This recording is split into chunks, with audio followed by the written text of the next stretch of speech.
Imagine not being Leeds, not feeling this pain, not dancing through thunder, not walking through rain. Imagine not rising with fists in the air when the world turned its back and no one would care. We've lived in the ashes, we've drowned in defeat, but still we stand proud on our battered old feet. Imagine not loving with all that you are. Imagine not being Leeds. We love you, Leeds, Leeds, Leeds. We do love you, Leeds, Leeds, Leeds. Now then, folks, I hope everyone's doing well. If you haven't checked out my video from earlier, please do so. Rumours will start circulating now about January, about players we are linked with, players we've been linked with in the past that will come up again. A tad laziness at times from certain journals, but yeah, we will have to see how that goes in the lead up to January. Hopefully there's a couple come through the door for us, because whether or not Farke's in charge, we need a few reinforcements. I think we can all agree on that, whether we agree on the Farke sort of debacle, or if we agree that we've done well this season or not. There's a lot of splitting division in the fan base, that's for sure. But like I say, I think we're all aligned in the fact that we could do with one or two bodies in January, regardless of the situation. Whether we're flying high or not, but it's more likely it's going to be not, unfortunately for us. We've got a tough run coming up. We've had just over a week now to dwell on it since the loss last Sunday at Forest. This is a bit of a video to just sort of see where I'm at 8 days later from that game, and 5 days out from Villa. A game I'm excited, as always, to get to Ellen Road, that hallowed turf. I absolutely love it. The international break, I know a lot of people have said they've been quite happy this one's come when it has. I needed a bit of a break from Leeds United. I cannot disagree more, to be fair. I absolutely love Leeds, whether it's going dire or whether it's going, fantastically well. It's something that I certainly miss, and I struggle and have a bit of a lull when there's no games, to be fair. So yeah, it's a bit tough at the minute doing content, having a YouTube channel when things are tough, and also when I'm feeling actually quite negative. I mean, this is a bit of a raw take, my honest truth of how I feel and how I feel the next 4 week games are going to go. I think it's going to turn toxic if we aren't careful. If the boys don't pull a performance out of the bag on Saturday against Villa, I think it turns at that point.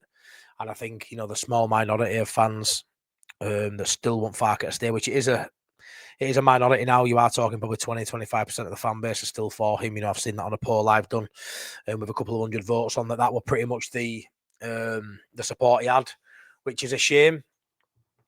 He's done a lot for us. He's built 2 great championship squads that have competed well the first year. And you got to look at it. We got beat at Wembley that first year under Farke. I absolutely loved the whole experience of building up to Wembley, going to Wembley. I loved it. The semi-final against Norwich is a memory I'll live with me forever. What an unbelievable night that was at Ellen Road under lights against Norwich. Unbelievable performance, unbelievable result. To be sat there comfortable, which doesn't happen for Leeds fans, booking your tickets for Wembley while still in the stadium, fighting for signal with ones next to you to try and get your hotels booked and travel and stuff. It was brilliant. You then get to Wembley, it doesn't work out, but again, great. I may be speaking, alone on this one, but it was just a great season all round. I had that jeopardy at the end, and unfortunately, we fell the wrong side of that line. And then you got year after 100 points, had a bit of jeopardy again. Looked like we were going to miss out. Had a bit of a wobble myself on here, and ultimately gets us over the line. Best players in the division for me both seasons.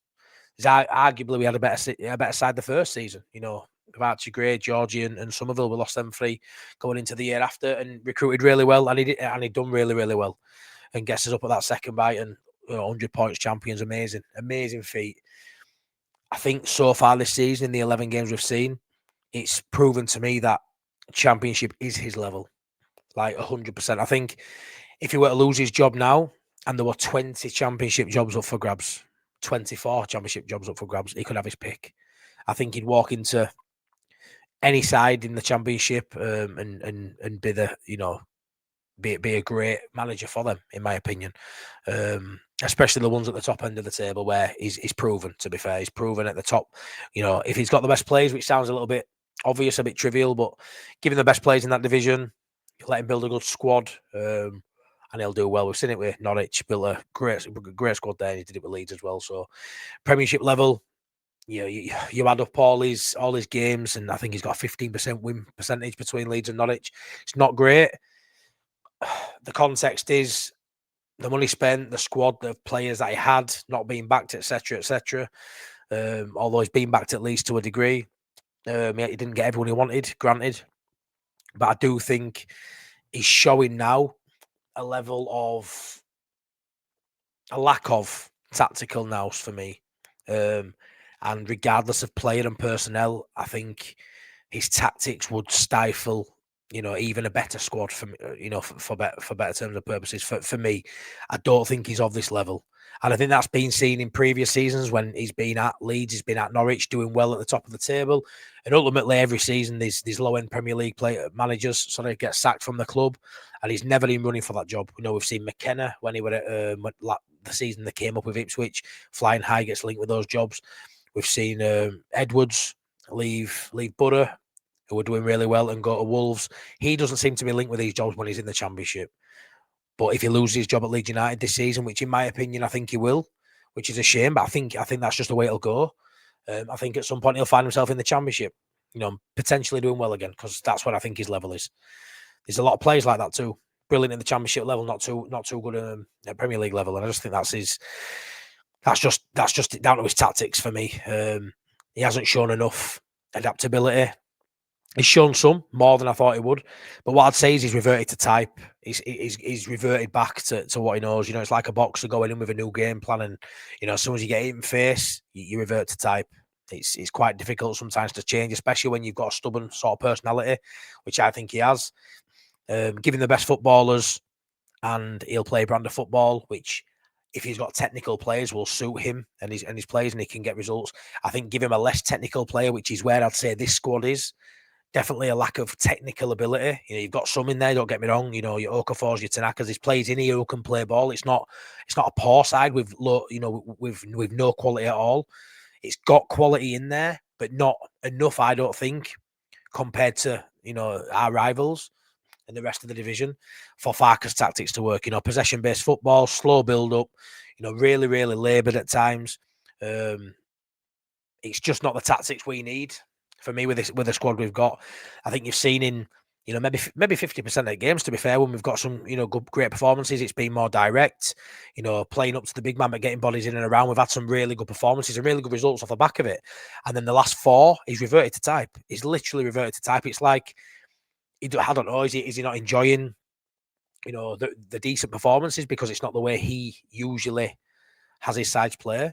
Because let's be fair, there's a massive shift in where we were the first half of these 11 games to the second half, and it feels very much like we're trying to play like we played in Championship, but with worse players than the sides we're playing against, and we're getting found out. You can't go on being stubborn, playing this brand of football, playing out from the back, getting caught in transition, and ultimately getting punished. We need to play to our strengths, and our strengths for me aren't that brand of football. It's not that brand of football. We can sit in, try and counter. We've got pace on the wings, go long. You got Calvert-Lewin, get people in and around him. We have to find the best system, the best formation for the squad we've got. And for me, Farke isn't doing that. And I have lost confidence that he can do that.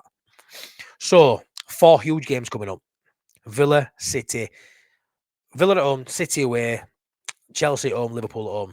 3 out of 4 are at home. So we talk about Ellen Road being a fortress, right?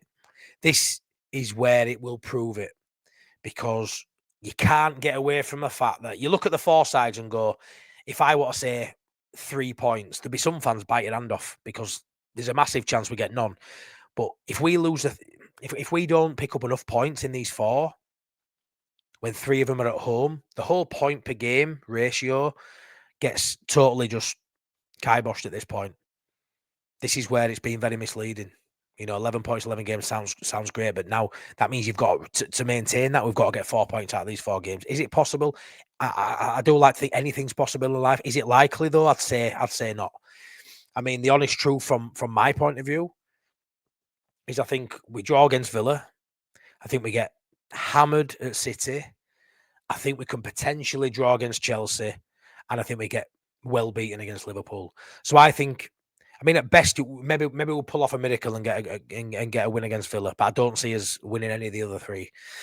I personally don't see a win coming in these. I think we get a draw, maybe two, like I say. I think the best we can hope for is probably 2 points out of 12 available. At that point, we've fallen below his points per game ratio. At that point, we've got 13 and 15. And a change probably needs to happen. At that point, his goal difference will be maybe minus 20, potentially. It's minus 10 currently. I'm expecting a thumping against City and Liverpool personally, unless something changes. I don't see how we turn it around, playing the same personnel, playing the same formation with the same style. And I know at Ellen Road, it's been a different kettle of fish. I know at Ellen Road, I don't know if it's the 12th man of us. I don't know why, but for some reason we play a better brand of football at home. We play a braver brand of football, a quicker brand of football. Probably the energy that the stadium, the home fans provides. That's probably part of it. But we play 2 different brands of football, one away from home, one at home, and that's fine. You've got to mix it up. You've got to be different. But we drop so below our levels and our standards away from home. It's been turgid at times. You know, you look at it, not beating Fulham, which at the time, unlucky, yeah, but you look at that getting beat by Fulham, thinking, they've been a decent side in previous years. They haven't been this season. Very poor. Down there with us. Forest down there with us. Burnley down there with us. You know, not to get a point in any of those 3 games is criminal. And it forces us to have to try and get points off some of these bigger sides. It really does. You've been given a bloody nose in these games that you should have been competitive and got something out of, which means now we're going to have to level the books and get something in the games we're not supposed to, which is a tough ask because at the minute, confidence is rock bottom. It's on the floor. You throw into that the confidence of the fans, in the manager, in the players, in the season, the hopes we've got. It's looking highly, highly unlikely that under Farke we can turn this round. And I am a positive fan. But I'm also a realist. And I can't say something that I don't feel. I can't lie to myself. I'm not a happy clapper. I can't just go along with the rhetoric that we'll be okay because we're Leeds United. Because guess what? Leeds United aren't usually okay. We're not usually okay. It's normally bad news after bad news, bad season after bad season. You know, we've had a few glimmering lights, but then it's usually followed up by a load of shite again. Let's be honest. So yeah, I'm very apprehensive and nervous about Villa. Excited to get back into football and get back going. You know, it feels an age since I've been to a game at Ellen Road. It does, but you know, the nerves will be there. The nerves are there, and if it goes wrong at home, I didn't want it to turn, and I hope it doesn't. But depending on the performance, which I can stomach a defeat if it's done in the right manner. I can't stomach another Forest, but like I say, it's at home, so it could be different. But if we play like we did against Forest, we'll get beat regardless of what pitch it's on. That'll have no bearing on Villa. They'll relish coming to Leeds United under Unai Emery, who is tactically superb at the top level. Farke's not. Farke was still unanswered questions for me tactically at Championship level. He just always had a better player to bring off the bench than his opposition. Always had a better player. Over 90-minute performance, he always had enough. At this level, I don't think he's got the capability of doing it, even with a stronger player. Certainly not with a weaker player. Can he out-nouse Unai Emery with less quality? That's when you look at it like that in the cold out day. Can he really? Pep week after. No, then you've got Chelsea and Liverpool to come after that. It's just such a tough run for him to try and salvage something, try and save his job. It's a bigger game for Farke than it is probably for Leeds United on Saturday. It really is. There's still time for Leeds United. You know, no matter what, us fans, Leeds United will still be there for all 38 games. Farke may not be, and there'll be people coming here and say, "I will be." But have a look in the comment section. It's only 1 or 2 of you now, you know, that firmly believe he'll see the season out. He'll be the one to, push the club up the table. It's for me, it's not going to happen. That's a harsh reality of where we are.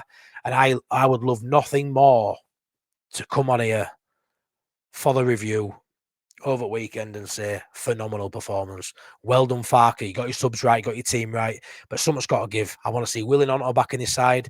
I want to see Dan James starting games. I want to see players going out if they're not performing, like maybe an Ampadu needs to step out for a game or two because he hasn't been at it. I want to see Strout come back in for Biol, in my opinion. But again, if Biol stays in there, I want to see him stand up and be counted. I want to see passion. I want to see a formation, a style that makes us hard to beat again. Because when we were hard to beat, we were hard to fucking beat. We were so tough to break down. You know, the opposition were getting honestly hardly any chances against us.